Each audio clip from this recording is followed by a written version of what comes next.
మీ business ఏదైనా మీ ఊర్లో promotion చేయాలంటే అది సుమన్ టీవీతోనే సాధ్యం. ఇప్పుడే సంప్రదించండి. ఆంధ్రప్రదేశ్ బీసీ సంక్షేమ సంఘం ఆధ్వర్యంలో అన్ని జిల్లాల వ్యాప్తంగా కలెక్టర్ గారిని కలిసి కలెక్టర్ గారికి వినతి పత్రం అందించడం జరుగుతూ ఉంది.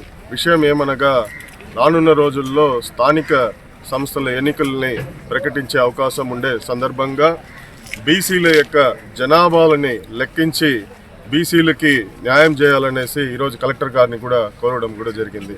బీసీ జనాభాలో లెక్కించితే కానీ స్థానిక సంస్థల ఎన్నికల్లో బీసీలకి యొక్క ఎంత వాటా ఉంది ఏమనేది కూడా క్లారిటీ వస్తుంది. ఇప్పుడు సెన్సెక్స్ చేస్తే కానీ జనాభా సెన్సెక్స్ చేయకుండానే ఎలక్షన్స్ పెడితే దీనివల్ల బీసీలు ఎస్సీ ఎస్టీ ముస్లిం మైనార్టీలు అందరూ కూడా రిజర్వేషన్స్ ప్రకారంగా నష్టపోతారు. కాబట్టి మా యొక్క విన్నపం ఏమరా అంటే ఎలక్షన్స్కి మేమేం వ్యతిరేకత ఏం కాదు.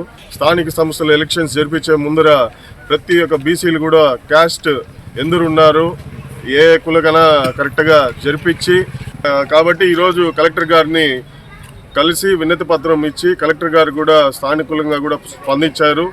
బీసీల యొక్క కులగణాలని కూడా చేపెట్టాలనేసి మేము అడిగితే కలెక్టర్ గారు కూడా మేము కూడా దీన్ని గవర్నమెంట్కి పంపిస్తాము అని చెప్పి కలెక్టర్ గారు కూడా చాలా మాకు కూడా సపోర్టివ్గా కూడా మాట్లాడడం చాలా సంతోషంగా ఉంది. 2011లో అప్పుడు కులగణన చేసినప్పుడు బీసీ రిజర్వేషన్ అప్పుడు 34% ఏదో తీసుకొని వచ్చినారు. ఇప్పుడు కానీ కులగణన చేస్తే దాదాపు 50 నుంచి 55% పెరిగే అవకాశం ఉంది.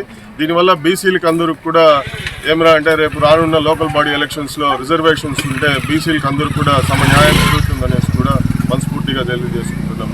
ఇప్పుడు ఓవరాల్గా మన ఆంధ్రప్రదేశ్లో దాదాపు బీసీ ఎస్సీ ముస్లిం మైనారిటీ అంతా కలుపుకుంటే కూడా 80% ఉంటే వాళ్ళకి ఇస్తా ఉండేది 34% మాత్రమే రిజర్వేషన్. ఈ మారు ఉంటే ఎక్కడ బీసీలకు ఎక్కడ న్యాయం జరుగుతుంది? అదేవిధంగా బీసీలు ఆర్థికంగా కూడా ముందుకు రావాలన్నా కూడా రాజకీయంగా కూడా ముందుకు రావాలన్నా కూడా ప్రతి ఒక్క బీసీలకంతా కూడా మేలు జరగాలంటే కూడా కులగణన అనేది చాలా ఇంపార్టెంట్. కాబట్టి మేము కలెక్టర్ గారిని కోరేది ఏమరా అంటే రానున్న స్థానిక సమస్యల ఎన్నికల ముందే ప్రతి ఒక్క బీసీ జనాభాలను కూడా లెక్కల్చాల్సిందిగా కూడా కోరుకుంటున్నాం.